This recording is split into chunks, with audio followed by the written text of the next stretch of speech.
नमस्कार, मैं हूं दिबांग। देश में कोविड-19 वैक्सीन की कमी से निपटने के लिए सरकार ने बड़ी घोषणा की है। अब विदेशी वैक्सीन का भारत में ट्रायल नहीं होगा और न उनका टेस्ट होगा, उनका सीधे इस्तेमाल किया जा सकेगा। उम्मीद की जा रही है कि इससे फाइजर और मॉडर्ना वैक्सीन को लाभ मिलेगा। दूसरी महत्वपूर्ण बात, बच्चों के लिए जो वैक्सीन बन रही है उसका ट्रायल का काम तेजी से चल रहा है। क्या ये सब फार्मा कंपनियों का खेल है? क्या विदेशी फार्मा कंपनियों को इतनी छूट देना सही है? इसकी बजाय क्या किया जा सकता था? आज बात होगी एक बेहद खास मेहमान से। इन मुद्दों पर बात करने के लिए मेरे साथ बेहद खास मेहमान डॉक्टर संजय राय। आप प्रोफेसर हैं कम्युनिटी मेडिसिन के एम्स में, और ज्यादा महत्वपूर्ण यहां पर यह है कि संजय जी प्रिंसिपल इन्वेस्टिगेटर हैं वैक्सीन ट्रायल के एम्स में। संजय जी, आपका बहुत बहुत स्वागत है। Thank you. नमस्कार। जरूरी मुद्दे हैं संजय जी, ये बच्चों के लिए वैक्सीन का ट्रायल शुरू होने वाला है। क्या वॉलंटियर्स मिल रहे हैं आपको आसानी से इसके लिए? जी हाँ, वॉलंटियर्स जो है, जितने हमें वॉलंटियर्स चाहिए उससे कई टाइम्स ज़्यादा लोगों ने एप्लीकेशन दिया हुआ है, ऑलरेडी जो है इंटरेस्ट जाहिर किया हुआ है। देखिए, हमने पहले भी ट्रायल किया हुआ था, जब ये एडल्ट का ट्रायल हुआ था, फेज़ 1, फेज़ 2, फेज़ 3 सारा हम लोगों ने एम्स में किया था। उस समय भी हमें 100, जैसे फेज़ 1 में सिर्फ 100 चाहिए थे और करीब 4000 के आसपास लोगों ने एप्लीकेशन दिया था, लेकिन वो बहुत ही उत्साह में थे। उनके मेल पढ़ के और ये देश प्रेम और जिस तरीके से उन्होंने अप्लाई किया हुआ था, उसको देखे अति उत्साहित थे, मैं ये कह सकता हूँ।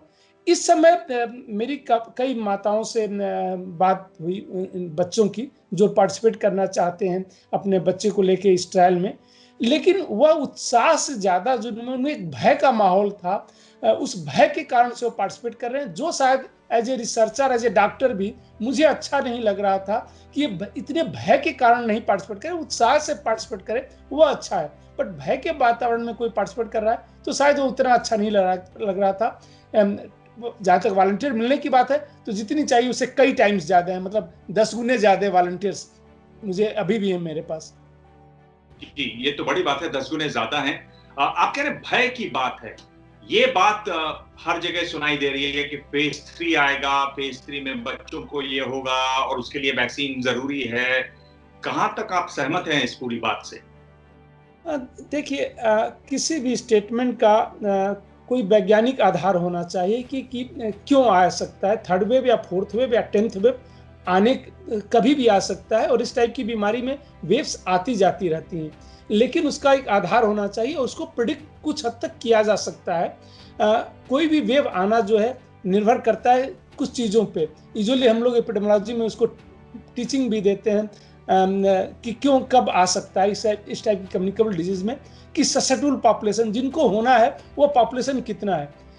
ससेप्टेबल पॉपुलेशन हम कम कर लेते हैं, या तो नेचुरल इन्फेक्शन से कम हो जाता है या वैक्सीन देने के बाद भी कम होता है जो। तो क्या ससेप्टेबल पॉपुलेशन ऐसा है जैसे बच्चों में, कि बच्चों की हम थर्ड वेव की बात करें तो क्या बच्चे अभी तक इन्फेक्ट नहीं हुए हैं? आप जितने देखें, जितने सीरो सर्वे हुए हैं, क्योंकि सीरो सर्वे जो है बेस्ट एविडेंस जनरेट हो सकता है कि इन्फेक्शन की दर कितनी है। टेस्ट करके डिटेक्ट करना, वो जिनको बीमारी होती है ज़्यादातर वो लोग आते हैं, और वो आपकी टेस्टिंग कैपेसिटी पे डिपेंड करता है। जैसे इस समय गांव में उतने टेस्ट नहीं हो पाए, फिर भी केसेस हुए। मैं अपने गांव की बात करूं, मेरे घर पे लगभग सभी लोगों को हो गया था, लेकिन किसी का टेस्ट नहीं हुआ। लेकिन सिम्टम सजेस्टिव थे, तो ये होता है। तो टेस्टिंग नहीं, बट सीरो सर्वे जो है, जब हम सीरो सर्वे करते हैं तो वो बताता है कि कितने % लोगों को हुआ। जो भी सीरो सर्वे अभी तक हुए हैं वो ये बताते हैं कि बच्चों में एडल्ट से ज़्यादा हुआ। जैसे Indian council of medical research ICMR ने third sero survey 1, 2, 3 3 sero survey किया, उसमें भी थर्ड में 21% के आसपास थे एडल्ट, लेकिन बच्चों में जो है उससे ज़्यादा था।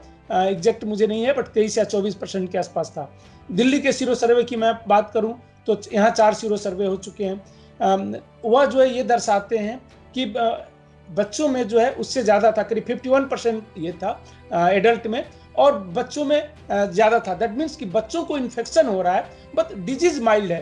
तो अगर ये कहना कि थर्ड वेव आएगा और बच्चों को ज़्यादा ग्रसित करेगा क्योंकि बच्चे इन्फेक्ट नहीं हुए हैं, इसका कोई वैज्ञानिक आधार नहीं आता। अगर वही कोई कहता है तो हमें ज़रूर उस पे जो है विचार करना चाहिए कि क्या वैज्ञानिक आधार है, उनसे ज़रूर ये पूछना चाहिए।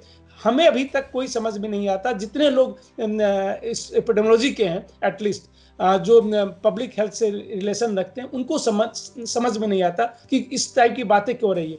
और इसी कारण से जो है पेरेंट्स जो है विचलित होके शायद हमें संपर्क कर रहे हैं। तो अब आप एक बहुत बड़ी बात कह रहे हैं। आप ये कह रहे हैं कि ये जो तमाम जगह हल्ला हो रहा है कि थर्ड फेज में बच्चों पर सबसे ज्यादा होगा, बच्चे सबसे ज्यादा वल्नरेबल हैं, बच्चों के लिए इसलिए वैक्सीन बनानी चाहिए। आप कह रहे हैं कि बाकायदा जो सीरो सर्वे हो रहे हैं वो ये बता रहे हैं कि बच्चों में ये ऑलरेडी है, माइल्ड होता है। तो उस तरीके से पेरेंट्स को यहाँ डरने की जरूरत नहीं है। बिल्कुल, मैं यही कहना चाहता हूं कि पेरेंट्स को इतना भय के वातावरण में नहीं जीना चाहिए, और सिर्फ पेरेंट्स नहीं, इवन बच्चे भी भय के वातावरण में जी रहे हैं। मैं एक एग्जांपल देता हूं। हुआ ये कि एक मदर ने मुझे फ़ोन किया इस वैक्सीन ट्रायल के लिए कि बच्चे को एनरोल करना है। मैंने कहा कि ऐसे ही काफ़ी वॉलंटियर्स हैं, आप बाद में करा लेना, और अभी ऐसी ज़रूरत नहीं है, बच्चों में माइल्ड डिजीज़ है। मैंने उनको समझाने की कोशिश की। उस मदर ने कहा कि आपके लिए डॉक्टर साहब बोलना तो बहुत ही आसान है कि माइल्ड डिजीज़ है। मेरी बच्ची ने मुझसे पूछा, 11 साल की बच्ची ने मुझसे पूछा कि क्या थर्ड वेव में सारे बच्चे मर जाएंगे? ये सवाल मुझे ही नहीं, सबको ही विचलित कर सकता है, क्योंकि अगर इस टाइप का बच्चों की भावना डेवलप हो जाए तो किस मानसिक तनाव में बच्चे जी रहे हैं, इस टाइप का वातावरण, और जिसका कोई साइंटिफिक आधार नहीं है। अगर कोई भी बेसिस होता, मेरे भी बच्चे हैं, मेरी बेटी भी 12th का एग्जाम दे रही है, तो उसका कोई साइंटिफिक बेसिस होना चाहिए। लेकिन हमने इस टाइप का माहौल बना दिया है जिसमें इतने तनाव में, तो ये बहुत ही बुरा लगता है। ये बहुत बुरा लगता है। बिल्कुल आप सही कह रहे हैं। बहुत ये गलत बात है, ऐसा नहीं हो। ये लोग कह रहे हैं कि ये जो पूरा हल्ला उड़ रहा है संजय जी, ये दरअसल में फार्मा कंपनियां जो हैं वो इसको और बेचना चाह रही हैं। बहुत बड़ी संख्या में बच्चे होते हैं। लोग अपने को तो अनदेखा कर सकते हैं, अपनी पत्नी को भी अनदेखा कर सकते हैं, पर बच्चों के लिए जरूर लगाते हैं वैक्सीन। क्या वो डर को उसके लिए फार्मा कंपनियां वहां मुनाफा कमाने के लिए अपनी वैक्सीन बेचने के लिए ऐसा कर रही हैं? देखिए, पूरी तरीके से ये नहीं कहा जा सकता कि वो ऐसा कर रही है, बट अगर कोई वैज्ञानिक तथ्य नहीं है कि बच्चों में आएगा, और इस टाइप का माहौल अगर बना दिया गया है, तो ये कहा जा सकता है कि कुछ वेस्टेड इंटरेस्ट के लोग ऐसा कर सकते हैं।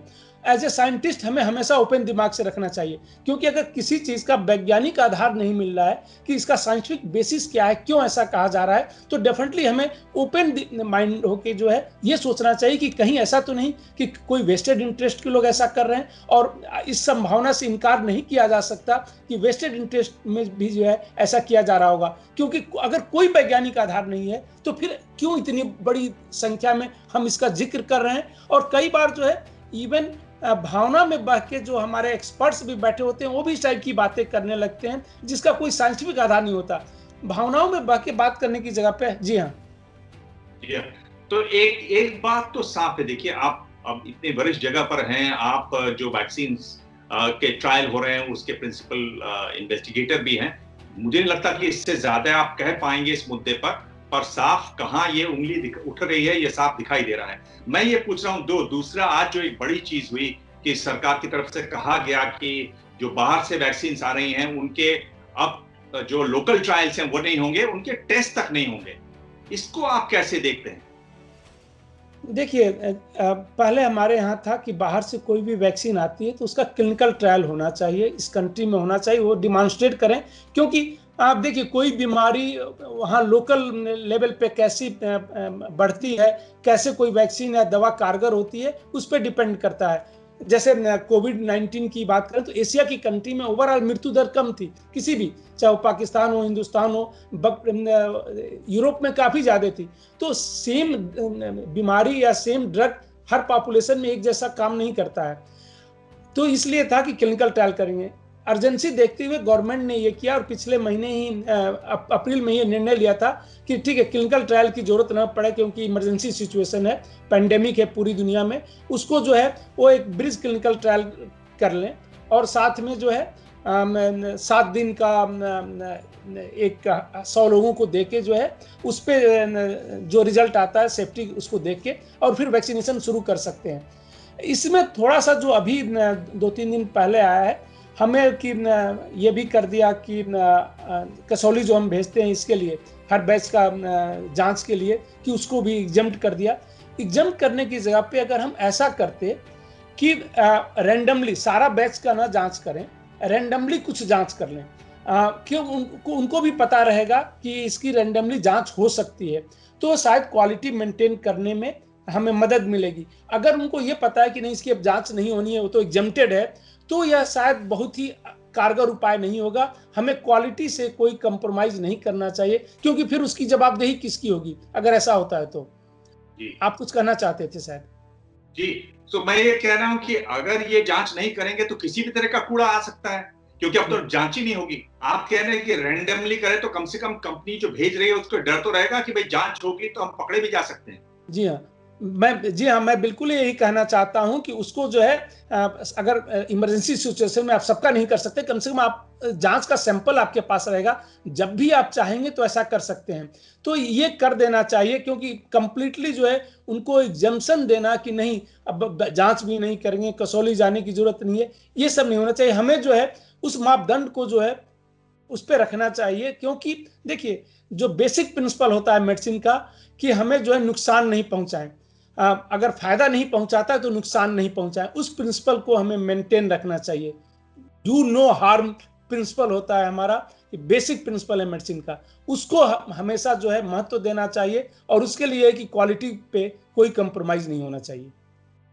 जी, ये एक बड़ी बात आपने की। एक में चीज आपने अभी उल्लेख भी किया कि टीवी पर डॉक्टर आते हैं। हमें भी बहुत लोग बताते हैं कि एक डॉक्टर एक बात कह रहे हैं, एक दूसरी डॉक्टर दूसरी बात कह रहे हैं, किसकी बात सुने? अब ये आपके लिए थोड़ा मुश्किल है इसका जवाब, पर मैं ये जानना चाहूंगा, क्योंकि लोग ये जानना चाहेंगे कि टीवी पर जब बात हो रही है, टेलीविजन पर, और बात हो रही है वैक्सीन की, तो आम दर्शक किसकी बात सुने, किस तरह के डॉक्टर की बात सुने? हाँ, देखिए डेफिनेटली ये मुश्किल है, लेकिन इसमें जो है सभी का ये एक मिला-जुला योगदान है, मैं ये कहूँगा। जैसे अगर मैं जिस सब्जेक्ट का स्पेशलिस्ट हूँ, आपको मुझसे वही क्वेश्चन पूछने चाहिए। आप जो है मुझसे कुछ और क्वेश्चन पूछें, जैसे मान लीजिए जैसे मैंने भी एमबीबीएस किया, एमडी किया, बट एक्सपर्टाइज उसके बाद स्पेशलिटी जो है पब्लिक हेल्थ देख रहा हूँ मैं। सबकी अपनी स्पेशलिटी है, आप उनको करना चाहिए। सेम क्वेश्चन उनसे पूछें जिसका ये है, अगर कार्डियक प्रॉब्लम है, जैसे कोविड से रिलेटेड कार्डियक प्रॉब्लम है, कोई आपके साथ कार्डियोलॉजिस्ट बैठा है तो शायद वह ज़्यादा बेटर आंसर देगा। मैं ये नहीं कह सकता कि मैंने भी एमबीबीएस में कार्डियोलॉजी पढ़ी हुई है, एमडी में पढ़ी हुई, तो इसलिए मैं भी उसका डेफिनेटली वह उसके स्पेशलिस्ट है। तो हम सभी को जो है ये पूछने वालों को भी और बताने वालों को भी इतना संयम रखना चाहिए कि कोई जरूरी नहीं है कि एक आदमी के पास की सारी नॉलेज हो, वो लिमिटेड है। हमारी सोच लिमिटेड हो सकती है, हमारा दृष्टिकोण लिमिटेड हो सकता है, तो इसको ये करना चाहिए। कई बार होता है उसे कोई अंतर नहीं पड़ता, बहुत सी छोटी छोटी जो आम भाषा है हर कोई बता सकता है, बट कुछ जो क्रिटिकल क्वेश्चंस होते हैं जिनसे नुकसान हो सकता है, उससे हमारा कंसर्न रहता है कि फिर ये जो है अननेसेसरली जो है कंफ्यूजन क्रिएट करती है, जो भ्रम की स्थिति बनती है तभी बनती है। बाकी जैसे जिसका कोई ना हो, अगर पानी पीने की बात करें तो हर कोई बात करेगा एक ही जैसा। बहुत सी चीज़ों में रियली उसका कोई बहुत महत्व नहीं होता, वो गलत सही नहीं होता, लेकिन कुछ क्रिटिकल चीज़ें होती हैं जैसे गलत होती हैं। और मैं तो आजकल क्या कर रहा हूँ, मैं तो इमेजेस को रखता हूँ रियली अपनी टीचिंग के लिए, क्योंकि हम अपने एमडी स्टूडेंट्स को जब टीचिंग करते हैं तो मैं वो क्लिप दिखाता हूँ कि देखो ये टीवी पे डिस्कशन चल रहा है और इस पे तुम अपने क्रिटिकल इनपुट दो। तो मेरे लिए तो मैं ये डिस्कशन को जो है अपने टीचिंग में, क्योंकि फ्यूचर को मुझे भी देखना है कि वह ना करें ऐसा डिस्कशन, ये करता हूँ। मैं एक एग्जाम्पल देना चाहता हूँ कि गलत कैसे होता है। टीवी पे बैठ के ही डिस्कशन मैंने देखा है, सबको शुरू में ही हमने ग्लव्स पहनने के लिए कह दिया कि कोविड से।